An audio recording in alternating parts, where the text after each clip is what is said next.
بسم الله الرحمن الرحيم نحمده ونصلي ونسلم على رسوله الكريم أما بعد أعوذ بالله من الشيطان الرجيم بسم الله الرحمن الرحيم ويطعمون الطعام على حبه مسكينا ويتيما وأسيرا صدق الله العظيم وصدق رسوله النبي الكريم الأمين قال الله تبارك وتعالى في شأن الحبيب إن الله وملائكته يصلون على النبي يا أيها الذين آمنوا صلوا عليه وسلموا تسليما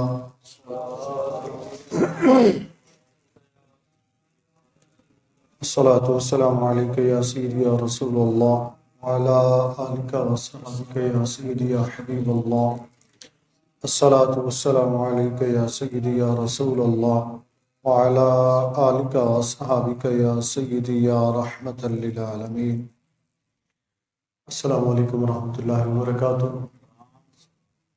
بعد السلام، اللہ رب العزت کا بے حد بے حساب بے شمار شکر ہے کہ اس نے ہمیں انسان بنایا اور سب سے بڑھ کر ہمیں مسلمان بنایا اور اپنے پیارے محبوب حضرت محمد صلی اللہ علیہ وآلہ وسلم کا امتی بنایا، اور اس پر اس کا احسان عظیم کہ اس نے ہمیں با ادب بنایا، ادب کرنے والوں میں ہمیں پیدا فرمایا، ادب کرنے والوں میں رکھا، اور دعا ہے کہ اللہ تعالی ہمیں ادب کرنے والوں میں موت عطا فرمائے اور انہی کے ساتھ ہمارا حشر فرمائے۔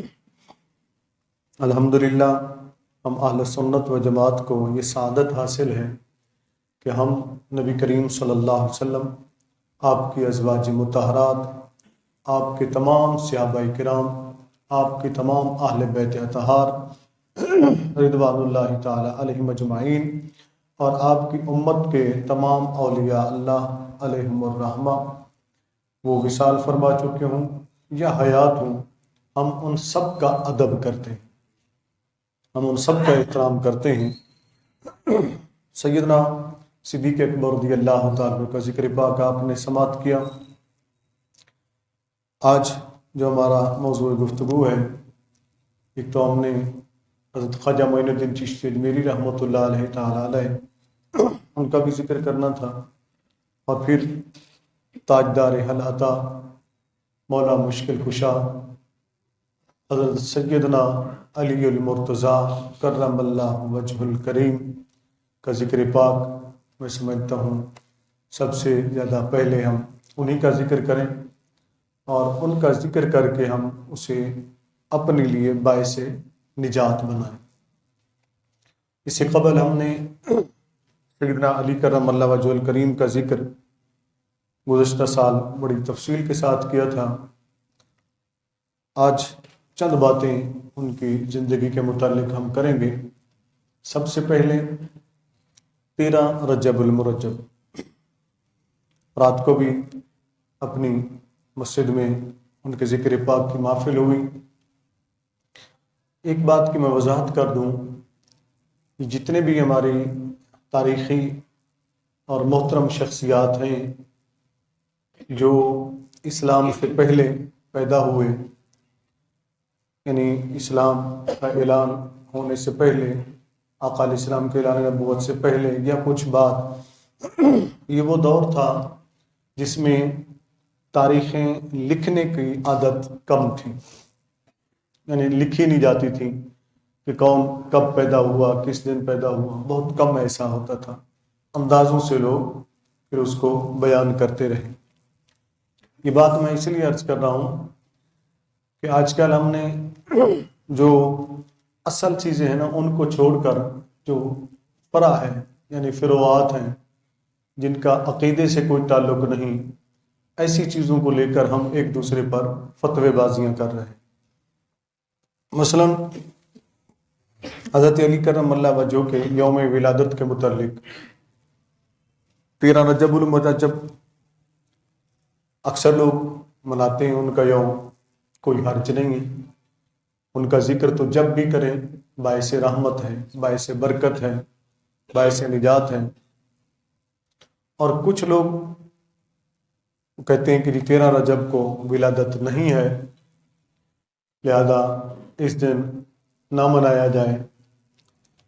یہ جگہ اختلاف، تاریخی اختلاف، علمی اختلاف اپنی جگہ درست ہے، وہ ہونا چاہیے تھا تاریخ کی روایات تک یا ان باتوں تک اگر رکھتے تو کوئی حرج نہیں تھی، چونکہ علمی اختلاف تو ہوتا ہے نا کہ جن چیزوں کی تاریخیں پتہ نہیں ہیں تو اندازے سے بیان ہوئی ہے، کسی نے کوئی تاریخ کہی، کسی نے کوئی تاریخ کہی، کسی نے کوئی مہینہ کہا، کسی نے کوئی مہینہ کہا، اور پھر اگر کسی دن کو تعین کر کے کوئی منا لیتا ہے تو اس میں کوئی حرج تو نہیں ہے نا۔ تکلیف دہ بات جو ہے وہ آگے میں آپ کے سامنے بیان کرتا ہوں، لیکن آپ لوگوں نے بھی سن رکھی ہوگی، سنتے ہیں گرد و نواح سے جب باتیں سامنے آتی ہیں تو بڑا دکھ ہوتا ہے۔ مثلا کچھ لوگ وہ ہیں جو اب یہ کہنا شروع ہو گئے ہیں کہ 13 رجب کو اگر کوئی حضرت علی کرم اللہ وجہہ کا یوم مناتا ہے یا ان کا ذکر کرتا ہے تو وہ رافضی ہے۔ یہ رافضیوں کا طریقہ ہے۔ کن کا؟ رافضیوں کا طریقہ، یعنی شیعوں کا طریقہ ہے۔ استغفر اللہ، اس کو یعنی کہ سنیت سے ہی خارج کر دیتے ہیں کہ یہ سنیوں سے ہی خارج ہے، یہ سنی نہیں ہے۔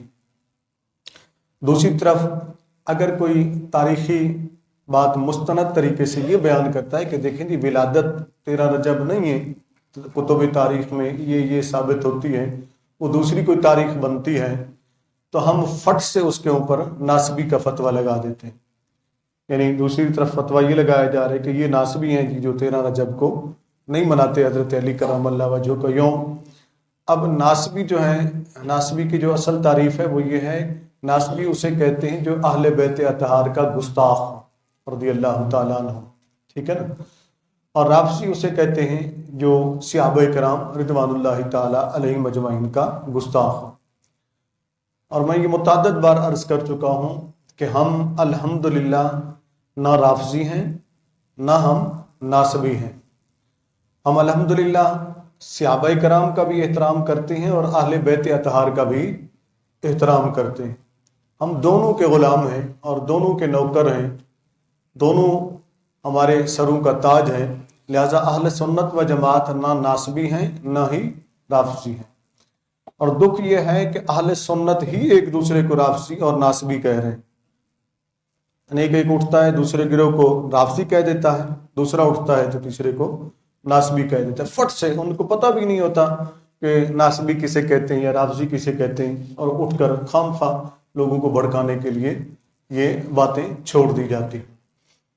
بہرحال حضرت علی کرم اللہ وجہ الکریم چونکہ ہمارے نبی صلی اللہ علیہ وسلم کے چچا زاد بھائی بھی ہیں، آقا علیہ الصلوۃ والسلام کے داماد بھی ہیں، حسنین کریمین رضی اللہ تعالی عنہما جو جنتی جوانوں کے سردار ہیں، ان جنتی جوانوں کے سردار کے والد بھی ہیں، اور وہ خاتون جو جنتی عورتوں کی سردار ہیں اور ہمارے نبی صلی اللہ علیہ وآلہ وسلم کی لخت جگر ہیں۔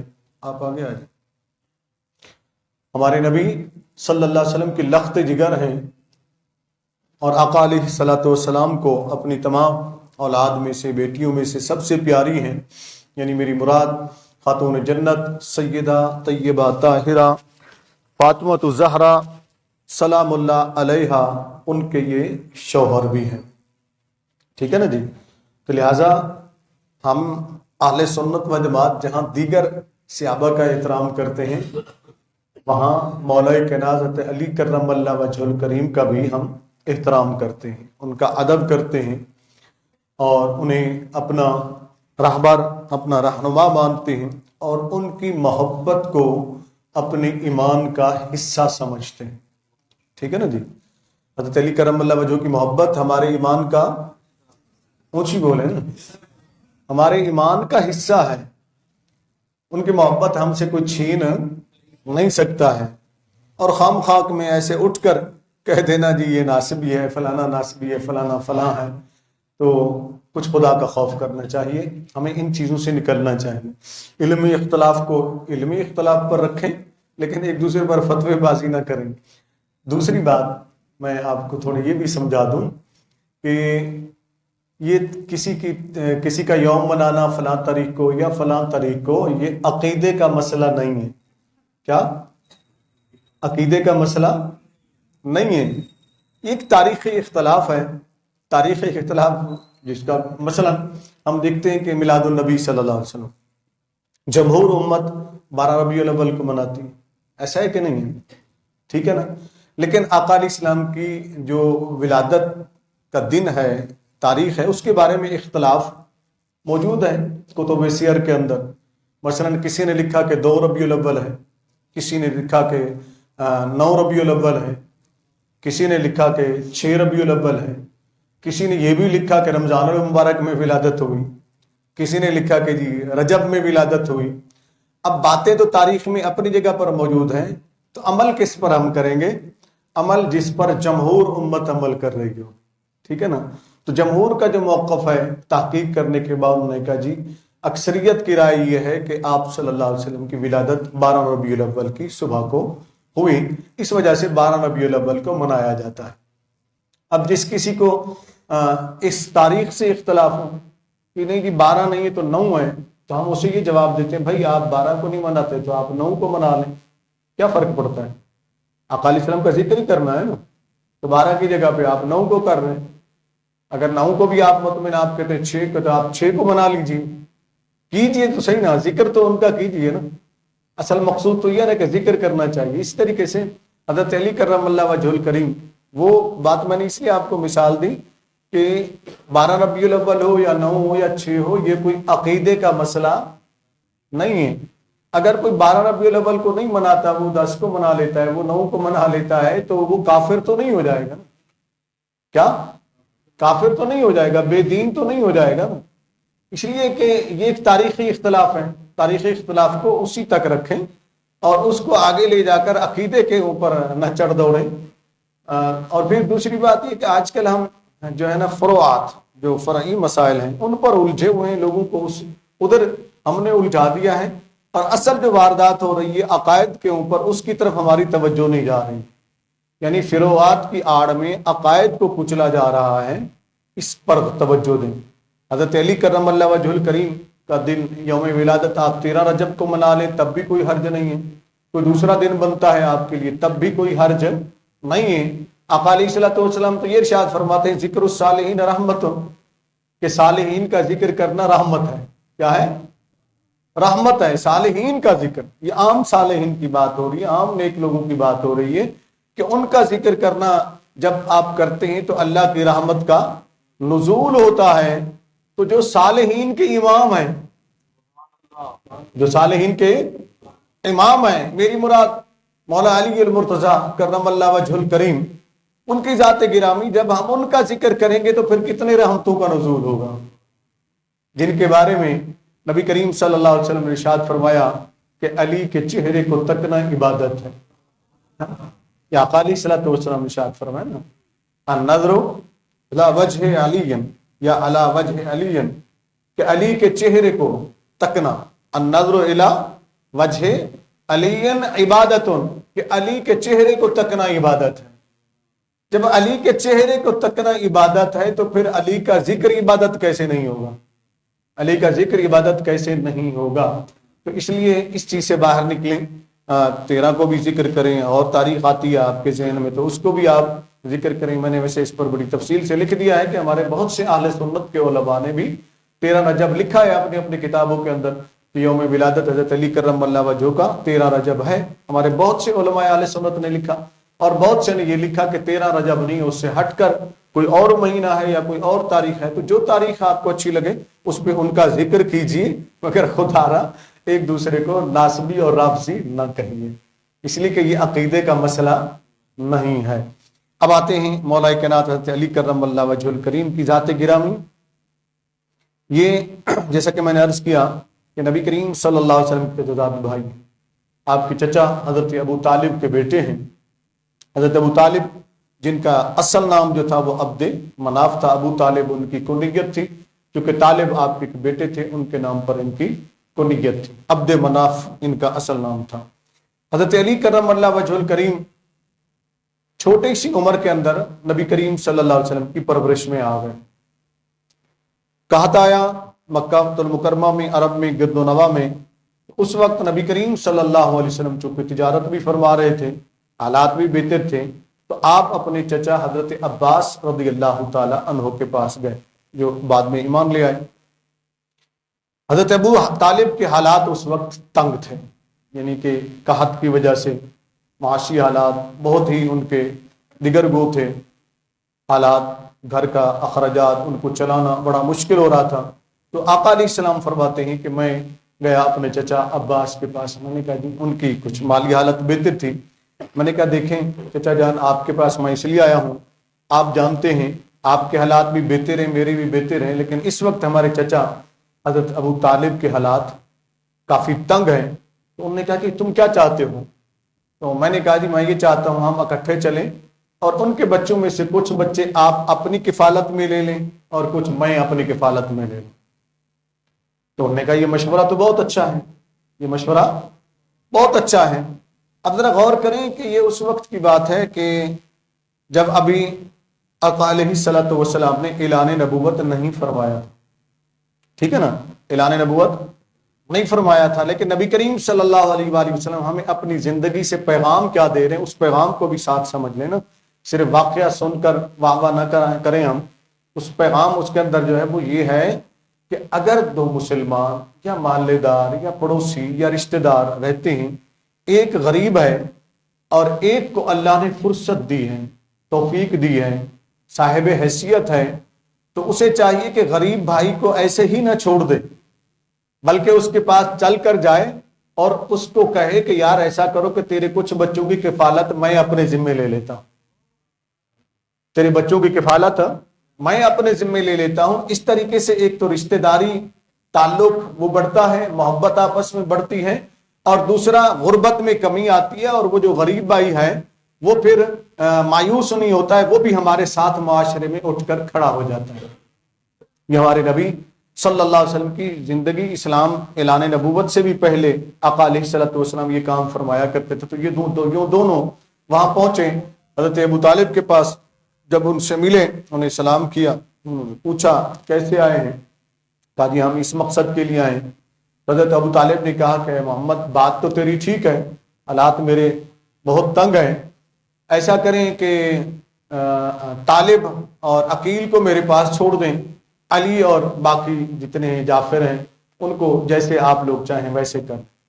تو نبی کریم صلی اللہ علیہ وسلم نے فرمایا کہ حضرت علی مجھے دے دیں، اور حضرت عباس نے کہا کہ جعفر مجھے دے دیں. تو یوں حضرت جعفر رضی اللہ تعالیٰ جو ایمان لے آئے بعد میں، ان کو حضرت عباس رضی اللہ تعالیٰ ساتھ لے گئے، اور حضرت علی رضی اللہ تعالیٰ کو نبی کریم صلی اللہ علیہ وسلم ساتھ لے گئے. یہ اس وقت بہت چھوٹے تھے حضرت علی رضی اللہ تعالیٰ کیونکہ اپنے بھائیوں میں سے سب سے چھوٹے حضرت علی رضی اللہ تعالیٰ عنہ تھے. وہ بڑی کم عمری کے اندر نبی کریم صلی اللہ علیہ وسلم کی صحبت میں آ گئے، آقا علیہ السلام کی قربت میں آ گئے. اور یہاں یہ عرض کرنے کا مقصد یہ تھا کہ ہم ساری چیزیں سمجھیں، کیونکہ آج کل کچھ لوگوں کو بہت شوق چڑھا ہوا ہے کہ وہ خاص کر پنڈی کے مولویوں کو، میں نام نہیں لیتا ہوں آپ سمجھ جائیے گا، پنڈی کے مولویوں کو بڑا شوق چڑھا ہوا ہے کہ وہ صحابہ کرام رضوان اللہ تعالیٰ علیہم اجمعین کی زندگی کے پچھلے جو ہیں، یعنی اسلام سے پہلے کی باتیں لے کر گستاخیاں شروع کر دیتے، بھونکنا شروع کر دیتے. کیا اونچی بول رہے نا، میں کوئی غلط لفظ نہیں استعمال کر رہا ہوں، یعنی اسلام سے پہلے کی باتیں لے کر بھونکنا شروع کر دیتے ہیں. اور ان بھونکنے والوں کو یہ شرم نہیں آتی کہ اسلام سے پہلے کی جو بات ہے وہ قابل گرفت نہیں ہے، اس لیے کہ جو اسلام میں داخل ہو گیا تو اس کی سابقہ تمام خطائیں گناہ اللہ نے معاف فرما دی. یہاں تک کہ اگر وہ کفر و شرک میں بھی مبتلا تھا تو جب اسلام قبول کر لیا تو رب نے وہ بھی معاف فرما دیا. جنہیں اللہ نے معاف فرما دیا تو یہ پنڈی کے مولوی معاف کرنے کو تیار نہیں ہے، معاف کرنے کو تیار نہیں ہے. کچھ پنڈی کے مولوی ہیں، کچھ پنڈی کے پیر ہیں، میں نام نہیں لیتا ہوں، اللہ ان کو ہدایت عطا فرمائے. صرف یہی کہتا ہوں، ہم پھر بھی چاہتے ہیں کہ اللہ ان کو ہدایت عطا فرمائے. ہم نہیں چاہتے کہ نفرت بڑھے، اللہ ان کو ہدایت عطا فرمائے کہ اسلام سے پہلے کی باتیں نہیں پکڑی جاتی ہیں. اور پھر کچھ لوگوں کی باتیں میں نے پڑھی تو ان کا جواب تو ویسے میں نے دے دیا، لیکن میں چاہتا ہوں آپ کو تھوڑا سا میں سمجھا دوں، آپ دوست بھی سمجھ لیں. وہ حضرت علی کرم، چونکہ کوئی بھی عمل ہوتا ہے نا تو اس کا رد عمل ضرور ہوتا ہے. کیا ہوتا ہے؟ رد عمل. ہر ایکشن کا ری ایکشن ہوتا ہے. تو یہ ایکشن کرنے والے، یہ عمل کرنے والے سوچ نہیں رہے کہ آگے سے اگر کوئی ایسے عملے شروع کر دے تو پھر تمہارے پاس بچے گا کیا؟ پھر کیا بچے گا؟ پھر تو کچھ بھی نہیں بچے گا نا ہمارے پاس، کچھ بھی نہیں بچے گا ہمارے پاس. تو خدا کا خوف کریں. تو کچھ لوگوں نے پھر جو ہے نا حملے کرنا شروع کر دیا اہل بیت اطہار پر، اور نادانی کے اندر میں ان کو یہی کہوں گا کہ ایسا نہیں کرنا چاہیے. اگر ایک غلطی کر رہا ہے تو دوسرے کو غلطی نہیں کرنی چاہیے. تو اس لیے میں وضاحت اس لیے پیش کر رہا ہوں تاکہ آپ کو بات سمجھ میں آ جائے. مولا کائنات حضرت علی کرم اللہ، جیسا کہ میں نے سیدنا صدیق اکبر رضی اللہ تعالیٰ عنہ کے بارے میں وضاحت سے عرض کر دیا تھا کہ اسلام لانے سے پہلے بھی وہ کفر و شرک سے پاک تھے، بت پرستی سے پاک تھے، زنا سے پاک تھے، شراب سے پاک تھے، شراب کے قریب بھی نہیں جاتے تھے، جبکہ دورہ تھا شراب کا اسلام سے پہلے کی بات ہے. یہ میں نے سیدنا صدیق اکبر رضی اللہ تعالیٰ کی وضاحت کر دی. اب آئیے حضرت علی کرم اللہ وجہہ کی کیا بات میں آپ کو سمجھانا چاہتا ہوں، کیونکہ کچھ لوگ حملہ آور ہیں ان کے اوپر، کچھ نہیں، بہت سے لوگ ہوتے ہیں حملہ آور. اللہ تعالیٰ ایسے لوگوں کو ہدایت عطا فرمائے. مولا کائنات حضرت علی کرم اللہ وجہ الکریم، اچھا پہلے تو کرم اللہ وجہ الکریم، اس پر بھی لوگوں کو اعتراض ہے کہ کرم اللہ وجہ کیوں کہتے ہو، کرم اللہ وجہ کیوں کہتے ہو. حیران کن بات ہے کہ یعنی لوگوں کو حضرت علی کرم اللہ وجہ الکریم کے القابات سے بھی تکلیف ہونے لگی ہے. ان پر بھی اعتراض ہونا جو مسلمہ ہے ان کے لیے. کرم اللہ وجہ، اس کا یہ ایک دعائیہ کلمہ ہے کہ اللہ ان کے چہرے کو روشن رکھے. کیا؟ اللہ ان کے چہرے کو روشن رکھے. یہ کیوں کہا جاتا ہے؟ ایک تو پہلی بات کہ حضرت علی چونکہ نبی کریم صلی اللہ علیہ وسلم کی صحبت میں رہے، نبی کریم صلی اللہ علیہ وسلم کی صحبت میں رہے، آقا علیہ السلام کی صحبت کے ساتھ رہ کر بچپن بالکل چھوٹے سے تھے، یعنی 5 سال کی عمر میں آقا علیہ السلام نے ان کو گود لے لیا، یا 6 سال کی عمر میں لے لیا. اتنا چھوٹا بچہ تو اس کے اوپر کوئی حکم تو لاگو نہیں ہوتا ہے نا، فطرتاً وہ مسلمان شمار ہوتا ہے. وہ چاہے کافر کے گھر پیدا ہو، چاہے مسلمان کے گھر پیدا ہو، ہندو کے گھر پیدا ہو، جو بچہ چھوٹا ہوتا ہے نا وہ فطرتاً مسلمان ہوتا ہے. کیا ہوتا ہے؟ مسلمان ہوتا ہے، وہ ایمان والوں میں شمار ہوتا ہے. اگر چھوٹا بچہ مر جائے تو وہ جنت میں داخل کیا جائے گا، وہ چاہے مسلمان کا بچہ ہو چاہے کافر کا بچہ ہو. یہ بات ذہن میں رکھ لیں، وہ جنت میں داخل کیا جائے گا. تو حضرت علی کرم اللہ وجہ الکریم اس کم عمری کے اندر نبی کریم صلی اللہ علیہ وسلم کی پرورش میں آ گئے. جب نبی کریم صلی اللہ علیہ وسلم کی کفالت میں آ گئے تو حضرت علی کرم اللہ وجہ کے اندر آقا کریم علیہ الصلوۃ والسلام کی عادات، اطوار، سیرت، بولنے کا انداز، چلنے کا انداز، رنگ ڈھنگ، وہ خود نبی کریم صلی اللہ علیہ وسلم جیسا ہو گیا. یعنی ان کے ساتھ آقا علیہ السلام کی پرورش میں جو آ گئے بچپن سے، تو ان کا اٹھنا بیٹھنا چلنا پھرنا رنگ ڈھنگ سارا کچھ آقا علیہ السلام کا پرتو بن گیا. تو اس وقت سے مولا علی رضی اللہ تعالیٰ عنہ کو کرم اللہ وجہ کہا جانے لگا، یعنی روشن چہرے والا. کیا؟ روشن چہرے والا. تو جو روشن چہرے والا وہ تو ویسے ہی روشن چہرے والے ہیں نا. جب کرم اللہ وجہ کہا جاتا ہے جو دل کے کچھ کالے ہیں نا ان کو تکلیف شروع ہو جاتی ہے کہ علی کو کرم اللہ وجہ کیوں کہہ دیا ہے، علی کو کرم اللہ وجہ کیوں کہہ دیا ہے. اس وجہ سے ان کو کرم اللہ وجہ کہا جاتا ہے. اللہ تعالیٰ ان کے اوپر کروڑوں بلکہ بے شمار رحمتیں نازل فرمائے. تو آقا علیہ الصلوۃ والسلام لے کر چلے گئے بچپن میں. یہ چونکہ نبی کریم صلی اللہ علیہ وسلم کے پاس آ کے جو بات سمجھانی ہے وہ امام عشق و محبت، امام اہل سنت، سیدی و مرشدی امام احمد رضا خان قادری رحمت اللہ علیہ کمال کی بات کی ہے انہوں نے. اب کچھ لوگوں کو اعلی حضرت سے بھی تکلیف ہونے لگی. کیا؟ کچھ لوگوں کو اعلی حضرت سے بھی تکلیف ہونے لگی. ساری زندگی اعلی حضرت کے کھاتے رہے، اب کہتے ہیں جی وہ اعلی حضرت کہتے ہوئے مجھے تکلیف ہوتی ہے. مجھے معلوم ہے تجھے کیا تکلیف ہوتی ہے، مجھے معلوم ہے کہ تجھے کیا تکلیف ہوتی ہے. تجھے تکلیف یہ ہوتی ہے کہ اگر صحابہ کی گستاخی کرو گے تو آگے احمد رضا کھڑا ہوگا. اہل بیت کی شان میں گستاخی کرو گے تو آگے احمد رضا کھڑا ہوگا، اولیاء اللہ کی شان میں گستاخی کرو گے تو آگے احمد رضا کھڑا ہوگا، امیر معاویہ کی شان میں گستاخی کرو گے تو آگے احمد رضا کا قلم کھڑا ہوگا، کسی کی بھی گستاخی کرنے لگو گے تو آگے احمد رضا کا قلم کھڑا ہوگا، تمہیں گستاخی کرنے نہیں دے گا۔ اس وجہ سے بات سمجھ میں آتی ہے کہ تمہیں تکلیف کیا ہے، تمہیں تکلیف کیا ہے۔ باقی کیوں کہنا جی باقی کو حضرت کہتے ہیں، فلاں کو حضرت کہتے ہیں، فلاں کو حضرت کہتے ہیں، تو احمد رضا کو اعلی حضرت کیوں کہتے ہیں؟ میں نے کہا جی بالکل ٹھیک ہے، ہم آپ کی بات کو سر دست تسلیم کر لیتے ہیں، تو پھر جناب والا جو الفاظ آپ نے کہے ہیں وہی اگر میں آپ کے لیے کہہ دوں کہ جناب حضرت ابوبکر صدیق کو حضرت کہتے ہیں، حضرت عمر فاروق کو حضرت کہتے ہیں، حضرت عثمان غنی کو حضرت کہتے ہیں، حضرت مولا علی کو حضرت کہتے ہیں، حضرت امام حسن کو حضرت کہتے ہیں، حضرت امام حسین کو حضرت کہتے ہیں، حضرت امام جعفر صادق کو حضرت، اسی طرح گنتے چلے جائیں رضی اللہ تعالیٰ عنہم علیہم الرحمہ، ان سب کو حضرت کہتے ہیں۔ تو پھر حضرت جی تم اپنے لفظ کے نام کے ساتھ حضرت کیوں لکھواتے ہو؟ حضرت کیوں لکھواتے ہو؟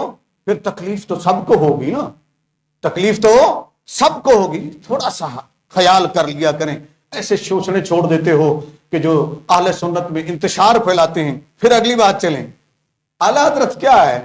اعلی حضرت کی میں انشاءاللہ پھر کبھی بات کروں گا اس کے اوپر بڑی تفصیل سے، لیکن اعلی حضرت کا معنی ہے حضرت، حضرت کو کہتے ہیں اعلی، کہتے ہیں بڑے کو، ہیں بڑے حضرت، کیا بڑے حضرت جی۔ اب صرف اعلی حضرت کو اعلی حضرت نہیں کہا، امام احمد رضا کو اعلی حضرت نہیں کہا جاتا، بے شمار بزرگ ایسے گزرے جن کو اعلی حضرت عدمن یہ لفظ کہا جاتا ہے۔ مثلا میں برے صغیر کی ہی ایک بات کر دوں، امام احمد رضا خان فاضل بریلوی رحمۃ اللہ علیہ کے ہم اثر سیدنا و مولانا مرشدنا حضرت تاجدار گولڑا پیر مہر علی شاہ صاحب رحمۃ اللہ، ٹھیک ہے نا جی، ہمارے سروں کے تاج ہیں، ان کے نام کے ساتھ دیکھیں تو ان کی تمام کتابوں میں شروع میں لکھا ہوا اعلی حضرت گولڑوی، اعلی حضرت گولڑوی۔ تو جناب پنڈی والوں، اعلی حضرت گولڑوی سے بھی تکلیف ہوتی ہوگی آپ کو، ہیں؟ اگر تکلیف ہوتی تو پھر ادھر بھی منہ مارو نا کہ ادھر بھی تمہیں تکلیف ہوتی ہے۔ کیا اب تاجدار گولڑا کہا جاتا ہے، تاجدار، اب ہم تاجدار عدالت فاروق اعظم کو کہتے ہیں، تاجدار شجاعت اور تاجدار ولایت مولا علی کو کہتے ہیں، تو پھر تاجدار گولڑا کہتے ہوئے بھی تو تمہیں تکلیف ہوگی نا۔ اللہ تمہیں ہدایت عطا فرمائے، میں بس یہی کہتا ہوں، اللہ تعالیٰ ایسے لوگوں کو ہدایت عطا فرمائے۔ وہ امام عشق و محبت امام احمد رضا خان فاضل بریلوی رحمۃ اللہ، کیا کمال کی بات انہوں نے لکھی ہے، فتاوی رضویہ جلد نمبر 28، ٹھیک ہے نا، حضرت علی کرم اللہ وجہ الکریم کے بارے میں بڑی کمال کی بات لکھی ہے، میں چاہتا ہوں غور سے سنیں آپ۔ وہ فرماتے ہیں کہ حضرت علی رضی اللہ تعالی عنہ ایسی شخصیت ہیں جن کے سے اسلام سے پہلے کفر کی بو تک بھی محسوس نہیں کی جا سکتی، کفر کی بو تک بھی محسوس نہیں کی جا سکتی۔ کیوں؟ آگے دلیل فرماتے ہیں اس لیے کہ وہ چھوٹے سے تھے، بچپن میں ہی کفالت مصطفیٰ میں آ گئے صلی اللہ علیہ وآلہ وسلم۔ جب کفالت مصطفیٰ میں آ گئے، اب اگر ان کی طرف کفر کی بو کا بھی شائبہ کرو گے تو تم تربیت مصطفیٰ میں شک کرو گے، تم تربیت مصطفیٰ صلی اللہ علیہ وسلم میں شک کرو گے۔ حضرت علی کرم اللہ وجہہ فرماتے ہیں کہ وہ اسلام لانے سے پہلے بھی کفر سے پاک تھے، اور اسلام لانے کے بعد تو نور علی نور ہو گئے، یعنی کفر سے پاک ہی ہو گئے، کفر تو تھا ہی نہیں ان کے اندر۔ وہ یہ بات ارشاد فرمائے سمجھانا چاہ رہے ہیں کہ جب بچپن میں ہی نبی کریم صلی اللہ علیہ وسلم کی صحبت میں آ گئے تو پھر کفر ان کی طرف آ ہی نہیں سکتا ہے۔ حضرت علی کرم اللہ وجہہ نبی کریم صلی اللہ علیہ وسلم کی تربیت میں آ گئے۔ اب آگے وہی امام احمد رضا خان فاضل بریلوی وہ بھی لکھتے ہیں اسی فتاوی رضویہ جلد 28 کے اندر، اور دیگر ائمہ کرام نے مولا کائنات کے اسلام کے متعلق جو لکھا بڑی دلچسپ بات ہے۔ آقا علیہ الصلوۃ والسلام کو جب اعلان نبوت کا حکم آیا، پہلی وحی آئی، گھر میں آپ عبادت کرنے لگے، حضرت خدیجہ الکبریٰ رضی اللہ تعالی عنہا کے گھر میں، آقا علیہ السلام کا گھر بھی وہی ہو گیا، وہیں رہا کرتے تھے، تو حضرت علی کرم اللہ وجہ الکریم بھی آپ کے پاس تھے۔ پہلے دونوں میاں بیوی یعنی نبی کریم صلی اللہ علیہ وسلم اور حضرت خدیجہ الکبریٰ رضی اللہ تعالی عنہ، آقا علیہ السلام جیسے آئے بتایا تو سب سے پہلے جو آپ پر خواتین میں اسلام لائیں وہ حضرت خدیجہ الکبریٰ، وہ فوراً اسلام لے آئیں اور مل کر دونوں میاں بیوی گھر میں اللہ کی عبادت کرنے لگے، گھر میں اللہ کی عبادت کرنے لگے۔ حضرت علی کرم اللہ وجہہ کی زبانی آگے میں بیان کر دیتا ہوں، فرماتے ہیں میں چھوٹا تھا، اب یہاں امام احمد رضا خان نے 3 اقوال لکھے، دیگر ائمہ کرام نے بھی 3 اقوال لکھے ہیں عمر کے متعلق، اس وقت کتنا عمر تھی۔ بعد نے لکھا کہ 7 سال تھی، اور ان سے زیادہ لوگوں نے لکھا کہ 8 سال تھی، اور تحقیقی جو بات ہے وہ یہ ہے کہ اس وقت حضرت علی کرم اللہ وجہہ کی عمر 10 سال تھی۔ کتنے؟ 10 سال تھی۔ تو 10 سال کی عمر تھی۔ حضرت علی فرماتے میں نے رات کو دیکھتا کہ دونوں اٹھتے، نبی کریم صلی اللہ علیہ وسلم حضرت خدیجہ الکبریٰ رضی اللہ تعالی عنہ اٹھتے تو وہ عبادت کر رہے ہوتے تھے، اور وہ عبادت وہ تھی جو میں نے کسی کو کرتے ہوئے نہیں دیکھا، چونکہ اسلام کی عبادت تھی نوافل کی صورت میں، آقا علیہ السلام اللہ کی عبادت فرما رہے تھے، نماز ادا فرما رہے ہیں، رکوع سجود ہو رہا ہے، دعائیں ہو رہی ہیں اللہ سے۔ تو حضرت علی فرماتے ہیں کہ میں آگے بڑھا تو میں نے نبی کریم صلی اللہ علیہ وسلم سے پوچھا کہ یہ کیا ہے جو آپ کر رہے تھے، یہ کیا ہے جو آپ کر رہے تھے؟ تو آقا کریم علیہ الصلوۃ والسلام نے ان کو وہ جواب دیا ان کے بچپن کی عمر کے مطابق، تاکہ بات ان کو سمجھ میں آ جائے، بڑے سہل انداز۔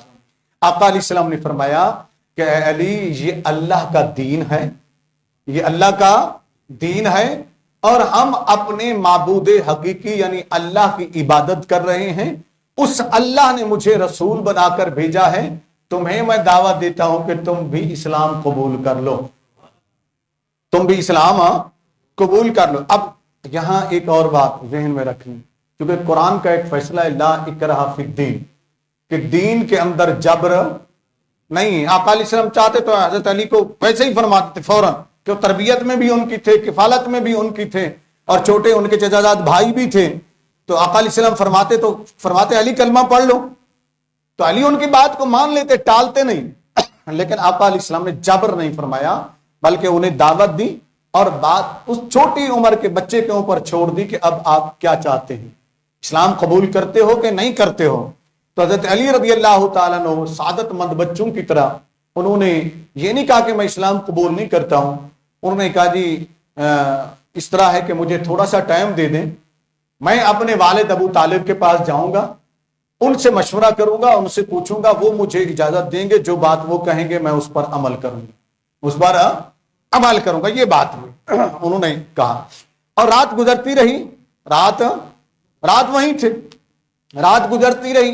اب یہ نہیں معلوم، مجھے میری نظر سے کہیں نہیں گزرا کہ صبح کو گئے یا کس ٹائم گئے، اپنے والد کے پاس گئے۔ ایک جگہ ضرور میں نے پڑھا کہ حضرت ابو طالب کے پاس گئے حضرت علی، اور انہوں نے مشورہ کیا، تو حضرت ابو طالب نے آگے سے جواب دیا جو تجھے بھائی تیرا محمد صلی اللہ علیہ وسلم کہتا ہے وہ کر لو، وہ کر لو۔ یعنی حضرت ابو طالب نے بھی رضامندی کا اظہار کر دیا کہ جو تمہارا وہ بھائی کہتا ہے وہ کر لو۔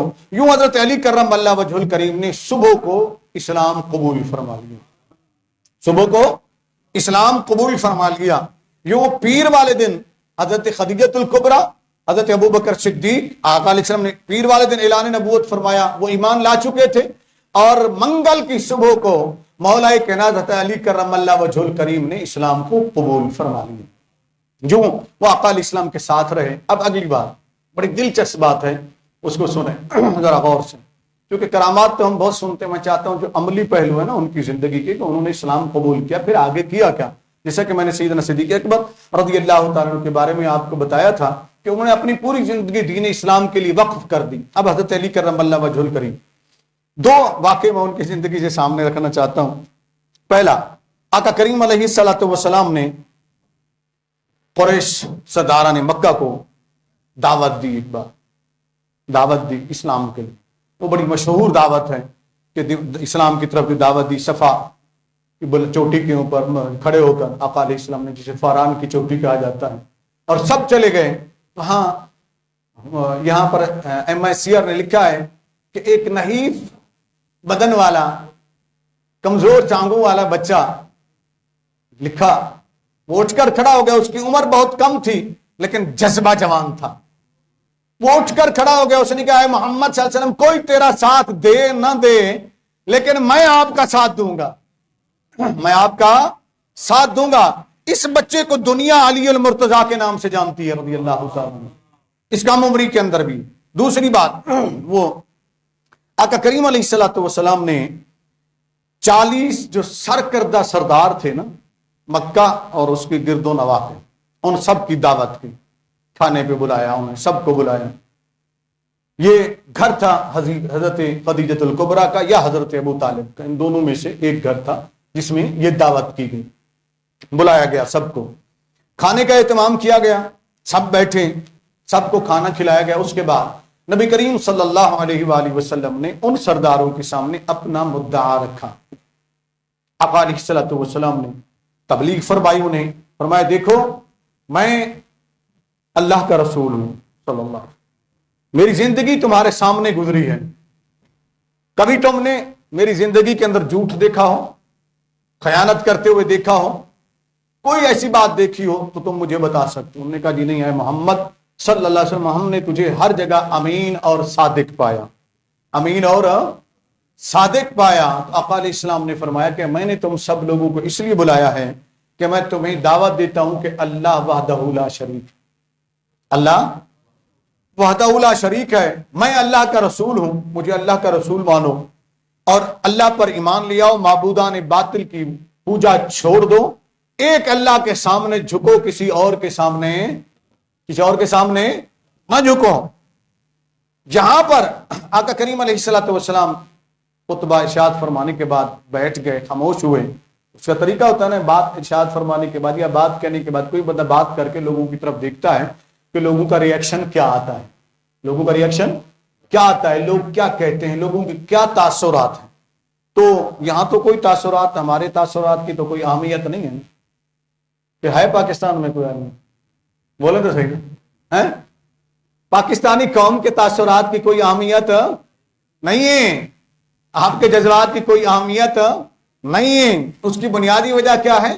بنیادی وجہ یہ ہے کہ تم نسل در نسل غلام بنا دیے گئے ہو، اور جو قوم نسل در نسل غلام ہو تو اس کی بات کی کوئی اہمیت نہیں ہوا کرتی. اور ہمارے نبی صلی اللہ علیہ وسلم نے ہمیں یہ جینا سکھایا کہ میرے سامنے اگر کافر بھی بیٹھا ہوگا تو اس کو بھی آزادی اظہار رائے کا حق ہے، اس کو بھی حق کہنے کا حق ہے، اپنی بات کہنے کا حق ہے، اپنی بات کہنے کی اجازت ہے. مگر پاکستانی قوم کو تو بات کرنے کی بھی اجازت نہیں ہے. ٹھیک ہے نا؟ پھر سوچیں، یہ قوم خود سوچے کہ کہاں کھڑی ہوئی ہے اور اس کے ساتھ 76 سالوں کے ساتھ ہو کیا رہا ہے. میری دعا ہے کہ میرا رب عز و جل میری قوم کو، میرے وطن کو صحیح معنوں میں جس مقصد کے لیے حاصل کیا تھا وہ نظام مصطفیٰ عطا. آقا کریم علیہ الصلوۃ والسلام دیکھنے لگے کہ اب یہ کیا جواب دیتے ہیں. ان میں سے اکثر نے یہی کہہ دیا جی کہ محمد صلی اللہ علیہ وسلم یہ تو کیا کہہ رہے ہیں، ہم تو تیرا ساتھ نہیں دیں گے. تو وہاں حضرت علی کرم اللہ وجہ الکریم جو تقریباً 10 سال کے تھے، میں نے ابھی بتایا آپ کو، وہ اٹھ کر کھڑے ہو گئے. حضرت علی رضی اللہ تعالیٰ فرماتے ہیں میں اٹھا اور میں نے کہا کہ سنو، اگرچہ میری آنکھیں دکھتی ہیں، حضرت علی کرم اللہ وجہ الکریم کو آنکھوں کی تکلیف اکثر رہا کرتی تھی، اور جب قلعہ خیبر فتح کرنے کے لیے گئے تو آقا علیہ السلام نے پوچھا تھا کہ علی کہاں ہے، تو بتایا کہ آنکھوں میں تکلیف ہے. آقا نے بلایا صلی اللہ علیہ وسلم اور اپنا لعاب دہن ان کی آنکھوں میں لگا دیا. تو حضرت علی فرماتے اس کے بعد مجھے کبھی تکلیف ہوئی ہی نہیں. جو بچپن سے یہ تکلیف چلی آ رہی تھی، پھر اس کے بعد یہ تکلیف ہوئی نہیں. فرماتے میں کھڑا ہوا، میں نے کہا سنو، اگرچہ میری آنکھوں میں تکلیف ہے، میری ٹانگیں بہت کمزور ہیں، میں جانتا ہوں تم بڑے بڑے طاقتور ہو، لیکن سنو، تم نے کوئی جواب نہیں دیا محمد صلی اللہ علیہ وسلم کا. تو فرماتے میں نے عرض کیا یا محمد صلی اللہ علیہ وسلم، میں ہر قدم، ہر پل، ہر لمحے اس مشن میں آپ کے ساتھ کھڑا ہوں، آپ کے ساتھ کھڑا ہوں. یوں حضرت علی کرم اللہ وجہ الکریم نے اپنی ساری زندگی کو دین اسلام کے لیے وقف فرما دیا، دین اسلام کے لیے وقف فرما دیا. صورتحال یہ تھی. آپ ذرا چلیں، اب ہجرت کر کے جب مدینہ، تو پھر ہجرت کا واقعہ ہے، اس پہ بھی اپنی جان نچھاور کر دی. آقا علیہ السلام کے بستر پر سو گئے ہجرت کی رات کو. آقا علیہ السلام نے فرمایا یہاں سو جاؤ، جبکہ پتا تھا یہ بستر موت ہے، سارے کفار مارنے کی طاق میں کھڑے ہوئے ہیں. تو حضرت علی سے کسی نے پوچھا کہ آپ کیسے اطمینان سے سو گئے؟ تو حضرت علی فرماتے مجھے ساری زندگی سکون سے نیند نہیں آئی، جیسی سکون کی نیند مجھے ہجرت کی رات آئی. لوگوں نے کہا امیر المومنین وہ کیسے؟ اس رات تو سارے کفار تلواریں لے کر کھڑے ہوئے، بستر مرگ تھا. فرمایا مجھے پتا تھا بستر مرگ ہے، تلواریں لے کر دشمن کھڑے ہوئے ہیں، لیکن مجھے یہ یقین تھا کہ اس سے پہلے یا اس کے بعد کبھی بھی علی کو موت آ سکتی ہے، لیکن جب تک علی مکے سے ہجرت کر کے مدینے پہنچتا نہیں علی کو موت نہیں آ سکتی.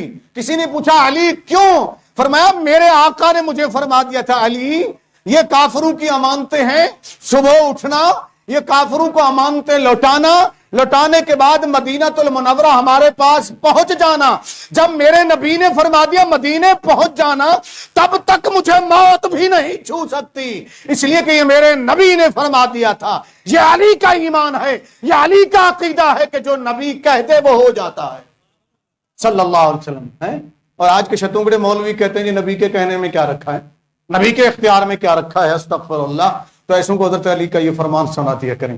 مولا کائنات حضرت علی کرم اللہ وجہ الکریم نے اپنی ساری زندگی وقف کر دی، اور جو آخری ان کے بعد کہ ایک مرتبہ گھر میں فاقہ تھا، روزے چل رہے تھے، ایک دن روزہ، دوسرے دن، تیسرے دن روزہ، اور حضرت علی مزدوری کر کے لائے اور وہ کھانا ایک دن یتیم کو کھلا دیا، ایک دن مسکین کو کھلا دیا ہے، اور دوسرے دن جو ہے نا قیدی آ گیا اس کو دے دیا.